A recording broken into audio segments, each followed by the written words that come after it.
Ayos, good morning sa inyong tanan no. Paingon ta duty ani. Chill lang biyahe natin ni.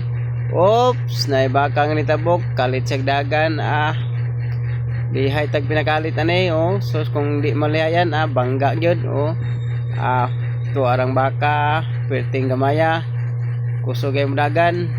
Lihay tag pinakalit abot tapi kas linda nun sa nagutaon ta lihay ta nagsakto mitas nga kaya pa. Ana mo siya.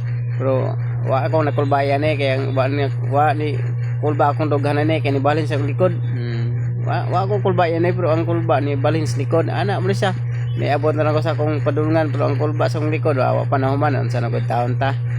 Niarabay sa kina nagparking sa lihay tag pinakalit ya ana wala amping kaya nginahan sa baka dito gitigwa sa Pigas Lane, dito gitigwa sa tunga sa Arbiran nilag man ang baka di pag sirbato ako kay blind spot kali check tabok perting kulba ana mo siya ang kulba ni abot sa likod sa nagutaon ta amping keep safe